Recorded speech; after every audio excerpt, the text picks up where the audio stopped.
Hi. Welcome to a bit of a Glory. We've got a bit of a different one this week. It's a bit of a sit and chat thing, something to paint to, something to have in the background, or I don't really know if you really want to look at us. So this week there wasn't a Godtear update, so we didn't really do a Godtear video. So we've decided to have finally bust out a game that we've all been talking about playing for quite a while. So we didn't record this game, we just thought we'd have a quick learning game and then record our thoughts and then have a bit of a discussion about what we've been up to this week. So you can probably see that there's a lot of toy cars on the table. What we've been doing, we've been playing Gaslands by Mike Hutchinson. You've probably seen it, heard about it, potentially played it. It's just a crazy fun game. Yeah. Elevator pitch time. Yeah, so if you... Right, okay, so the questions to ask yourself for these. Do you like fast-paced tabletop gaming? Do you like Mad Max?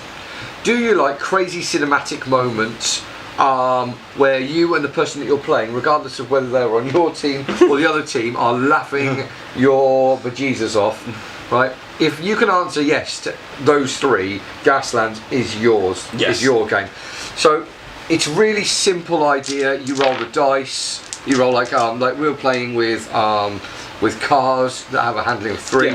You roll the dice and then you can go up gears with shift, go up and down gears with shift, sorry. You get stress tokens for doing spins, stuff like that, and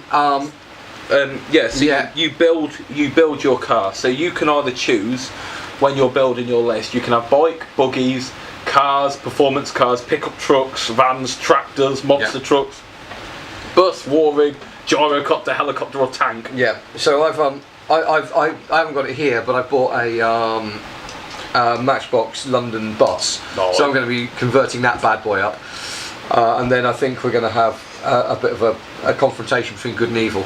But no, the game's really simple, and what I like about it is I saw in a Mike Expo and we're talking about, and me and him share this idea that when you play a game there should be like cinematic moments in that game, and you know you should get excited about those cinematic moments. So because the worst thing is if you're playing a game and you want to go, oh, remember when I rolled them 2 6s? We were talking about the game we played. Yeah. Did we mention a dice roll afterwards at all? It was like, when you came round that corner there, when I moved, I made a dodge and shot back. Hairpin around and nearly shunted my own dude, and but yeah, I mean, and the mechanic's really cool. We had a thing where I'd called Carnage around here, and then my blue dude was over here. Probably there to be sorry. Right, but I was like right over there. And because I accelerated and I was going at like speed 5 and like 6 is the highest, right? You're very limited. Whatever speed you're travelling, you're very limited in what the manoeuvres you can do. So if you want to do like a tight turn, you can only do that in your lower gears. Once you're in your higher gears, you can do a slow turn or a big long straight. Basically, that's your options. Basically, your options. So I basically had this gentle turn, and I was desperately trying to get a shift result on one of these dice to go down a gear. So that I could get without wiping out. And all that was happening was I was rolling the dice, and it just managed to keep it enough, to like keep sliding around whilst my other dude, my green dude, was going and winning me the game. But I mean, like when I say winning the game, like Luke, I think I had 2 health left total over my 2 cars. It was right, it was just crazy. Fun. We both won. We both enjoyed it. Yeah, exactly. It was brilliant. So it's the book is about what, 12? No, about £12 for the book, and I think the dice are about £10 or something like that. It's a very low buy-in. And then it's because when I was talking to Mike, I was like, oh, is it an expensive game? And he said basically you need a rule book, some dice, and some Hot Wheels cars, and some guns out your bits box. Yeah, job done. So it's looking forward to getting getting on with that. So we're probably looking at potentially, like, once we've got some cars converted up, we're getting some terrain made up, and that we're probably going to record a couple of games. I think that's a great idea. And then with that, you can have multiplayer, so you can have 3 people, 4 people. It lends itself to more, so it's not. Yeah, I think so. And there's different scenarios. So we just done I'm sitting over there, you're sitting over here. Let's go at it. Let's put some obstacles and let's just go and ram and kill each other. Yeah, and that's pretty much what we did. Yeah, and so there's races, there's zombie mode and something where you've got to run over zombie. Honestly, there's zombie modes and everything. Yeah, mate. Every game has zombies. Everybody loves zombies. Yeah, so we've been doing a lot of Gaslands today, and we love it. And that's been great fun. So I suppose we could also discuss what we've been up to, what we've got going on in terms of our thing, which kind of is quite a nice segue into your imminent Kickstarter. Oh yeah, so so what have I been doing over the past couple of weeks? Have you got your box? So yeah, the box is over there, I think. I'll go and get it. You keep talking. So so what's been going on? So I have been doing lots of stuff getting ready for the Kickstarter. Hyperleague Racing, yo. So what is Hyperleague Racing? Hyperleague Racing is Mario Kart in space. Yeah. In space! Right, and again, a bit like Gaslands, it's built around the idea of a risk-reward mechanic. Going nuts, shunting your friends into asteroids, pulling off crazy manoeuvres, doing stuff like that.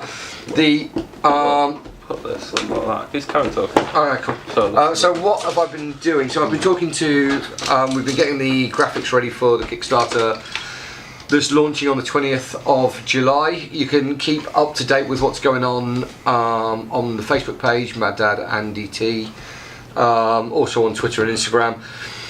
I've also been doing some interviews. So if you want to know more about the game, the best place probably is these guys have done a playthrough video of a playtest.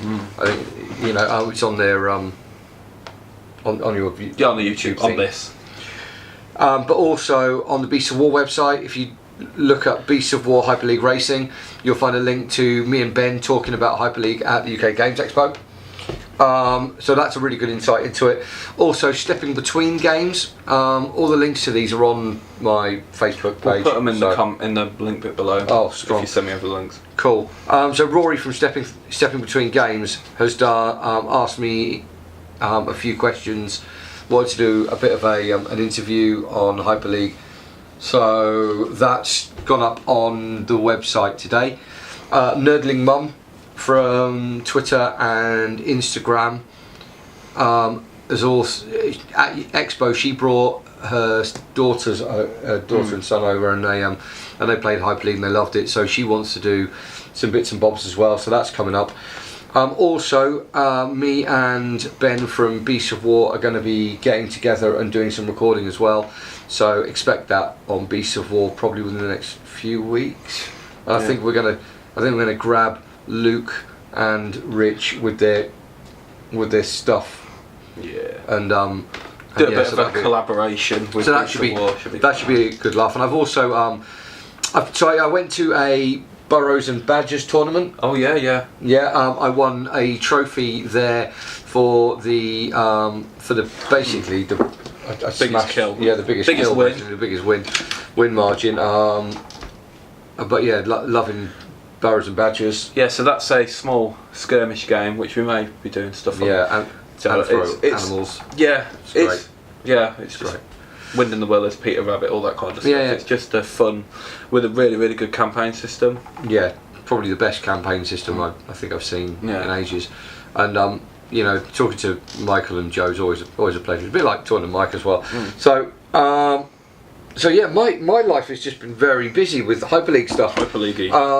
Liaising with artists. I was talking to Scott Young last night from Young's Hobbies, who's got a really solid financial background. So we've been talking more about the financials of all the spreadsheets and that. I know all the bit which I hate.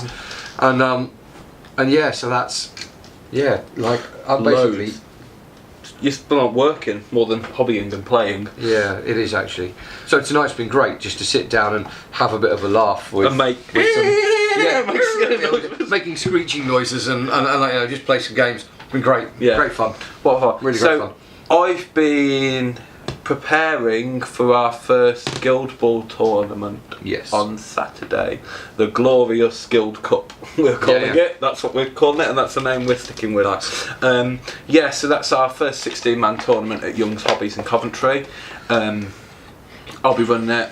Dave, the guy who takes forever on his turns on Godtear. Well, GG Dave. GG Dave, yeah. He's playing in the tournament, so we're probably going to do next week, maybe myself and Dave will do a bit of a sit and chat and a tournament recap. Dave can talk about all of his matches, and then I can talk about the general tournamenty type things and plug if we're going to do potentially another one, which we probably will be.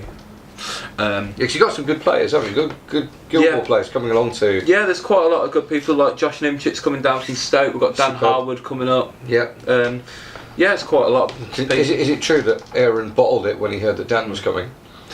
Nah. No, I'm kidding. I'm kidding, Aaron. Love you. Nah. Aaron had to drop last week, unfortunately. We're filming Zai and a couple of Sheffield lads are coming down. Oh, awesome. So it's got a real good player base that are coming over, and I always have a blast winning them. Even when I'm not playing, I just get to walk around trolling people. Who doesn't love walking around trolling people, right? So we've got that this weekend. And you've got a TV, right? Yes. For the other sports ball. Because there's another get ball game going on now on Saturday at 3 p.m. For England have decided to get into the quarterfinals of the World Cup. Yeah, go England. Go England, go Sports. Go Sports. So I'm going to be bringing a TV with me and streaming the game for all the players. That's awesome. So people have got no excuse to. Yeah, unfortunately, I'm going to be in a trampoline park with my 6-year-old. Do you know what? The co-creator of this game. Yeah, Natasha. I don't think you've mentioned that. So So just go back to Hyperleague for a moment. Sorry. You know, I mean, like if you watch the Beasts of War thing with Ben, right? I mentioned it there. This game, in quite a lot of areas, has been developed with my 6-year-old daughter, or 5-year-old at the time, and 6-year-old, right? Especially in terms of design and stuff like that. So I don't know whether or not you can see, but there's a. Hang on, I'll get one of the cards out. Yeah. Who do you want? Lavender's right here. So, or should be. He says, "Where are you, bird?" She's gonna be the last one, isn't she? There she is. So Lavender, for example. That's her there, Lavender. It's the thing. So Lavender was designed by my daughter. She wanted purple skinned elves. So we had a purple skinned elf. She wanted Lavender to be the queen of the elves. So she's the queen of the elves. And I asked I asked Natasha, why would the queen of the Namari elves go racing, and she just looked at me and gave me the only answer I suppose a 6-year-old could, and that is because she can. She's probably got bored. Yeah, she got bored. So that's actually in her character bio now. So she's not a queen, well, she got bored. Yeah, so she starts racing. And you know, me and Natasha have played quite a bit of Hyperleague, and she enjoys it, and that's. Really, that's what gaming's about, is getting together with people that you love and rolling some dice and having a laugh. I can't wait till my daughter's a little bit older. She's one for real, right? So she'll probably try and eat it. Yeah. I don't suggest she does, but what can you do, right? Yeah. So I've been getting ready for my Guild Ball tournament, and I've been doing quite a lot of AOS at the moment. Yeah, like Age of Sigma. If only I had more money. Yeah. So I went all in, believe it or not. Really? You surprised me. Yeah, so I've got my Soul Wars, my Jamal's Handbook, my Line Sorceries thing, a few of the easy build kits as well. Nice. So I've got quite a big ghost army, and I showed you the models earlier. God, yeah, you showed me those Banshee models, and there's the one which is diving. It's kind of like doing like this, right, towards a great gracer. Oh God! And that's an easy build kit. Yeah, Games Workshop. Really? No, it's just like it's stunning, isn't it? It's the only thing you can say. Like. They're smashing it. Yeah, at the moment they've just kind of taken this. They've just taken it to another level, aren't they? The last few years. So in terms and with the latest version of Age of Sigmar, it's great. I had a game on Monday. Right. So I took my Nurgle against Matt. Right. You're probably not listening, Matt Hill, the Rev. The Rev. Yeah. Did he take He took his skeletons. Yeah. Okay. His skeletons. I thought the skeletons were weak and pathetic units. Yeah. They're not. No, they're not. No. No. So they could fight in 3 ranks because of the 25mm base and being a 2-inch reach. So they could get 3 of them in. And I think at one point there was a block of 40 of them, and then he could attack. They had 4 attacks one turn, and then could attack a second time in the same turn. Yeah, but then I managed to kill. My dice were typical. My dice, they just deserted me. All right. I took defeat from the jaws of victory. I think Nice. Scott just stands and laughs at my dice. It's horrendous. Nice. So I had on one thing I was like, right, I've got these 11 hits or something off my plague drones. I was like, every 4+ on there is D3 damage. I rolled 11 dice, and I didn't get a single 4+. Oh. And I was just like, oh. It was a thoroughly enjoyable game it was, but yeah, Matt smashed me. But yeah, so I was playing my Nurgle, so we didn't use any of the new endless spells, which are the big spiky things and stuff. So they are filthy. They are so filthy. You showed me those earlier. They look brilliant. And the idea of having physical spells on a thing, I think, is brilliant. It's some of the stuff they can do is just unreal, like the purple sun, the big purple spiky ball. Right. So I would summon it, and then I'd move it, and then you'd resolve its effect. So for this one in particular, if I touched your unit of 40 whatever, I would then pick up 40 dice and roll all 40 dice and count the 6s, and however many 6s I got, that's how many you take off. Ow. But I could tag as many units as I could the next turn.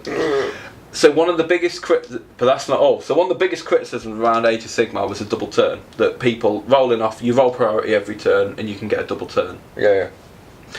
To mitigate that, suppose I'd put my purple sun, done everything, we rolled off, and I won the next turn, and I said, right, I'm going first. You would go, as you're going first, I get to move the first endless spell. So you could send my spell right back into me and do the exact same thing to me. Wow, okay, cool. So when the spell is on the table, it's nobody's spell, it's out there? It's a spell that's bouncing round and just doing... So it's basically all the... I haven't read the full fluff, but what I can get is that it's all the magic and all the mortal realms, because Nagash has been doing Nagash things and, and messing around with the different realms, because I think... I've got a question for you quickly. Have you ever seen Nagash and Obulus in the same place? That could be a thing. So so all the realms, right? I think the magic of the realms, imagine them all like a big disc type thing. All the magic was concentrated in the middle, so it was quite controlled. Right. He's been doing all malign portent type stuff and messing around. Now all the magic's around the outside and it's all volatile and crazy. Nice. So all the magic, they create these big huge spell things, and then they're just mayhem. They just go spells running around, and just do whatever. I love it. And then you love it. So it's a game within a game then. So you're only allowed to try and unbind one spell a turn. Right. One of these big ones, and it uses one of your spell slots. So I could summon 4 spells in my turn, and they've all got a points cost. And then I could send them all to you, and you're like, okay, which one do I want to get rid of? So you can only try and get rid of one. Nice. And then you're like, I'll go first, and then I'll move this one over there, and I'll do that to there, and it's so it's really I love the I'm just loving Games Workshop at the moment. I know that I'm a big fan of Shadespire as well, and the new leader pack and the new boards coming out. Those new boards are going to add a massive new dimension to Shadespire, which is going to be great. In pit traps and like the magic traps and all the rest of it. But I like the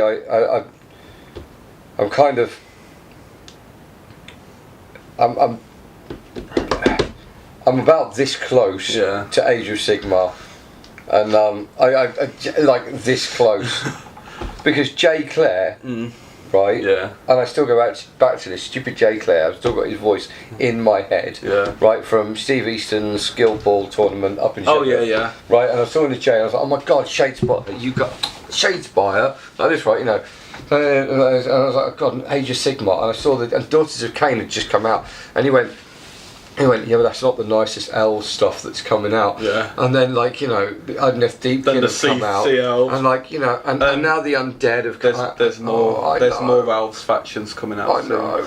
Because Tyrion and Teclis haven't appeared yet. I know. Only like Marathi. Because I've got all the novels at home, and I'm just like.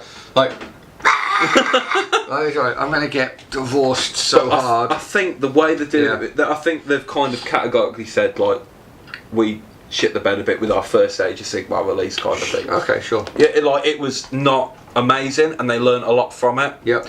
So then they released 40k 8th edition, which kind of, I'll do it. So say like the complexity level of 7th ed of 40k's up here, sure, and the Age of Sigmar they released was down there. Right. Then they done General's Handbook 1 for Age of Sigmar, brought the complexity up slightly. Then they done 8th ed of 40k where they brought the complexity down there, made it a lot more manageable, which it has. It got me playing 40k. Yeah, love a game of 40k. Yeah. So then Age of Sigmar 2's kind of brought the complexity level up to there, so they're on a relatively even keel now. So it's a case of, do you want big spell or do you want big dreadnought?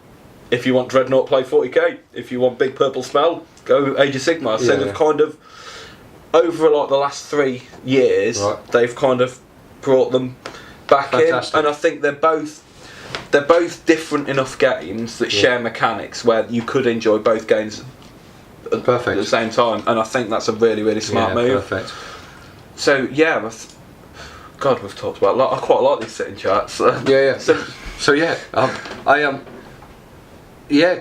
I say, like workshop. I rabbit about workshop or thing, like, you know, like I'm still playing Chaos Marauder, which was out in '87. Nice. You know, like it's a card game, and I still play that. Hilariously good fun. Yes. I was even. So I'm just looking at my shelf for what else I've got. I've got my Necromunda that I haven't even opened yet. Yeah, my friend Wayne runs like the Blood Bowl League at the other shop in Coventry that Escape Games. Escape Games.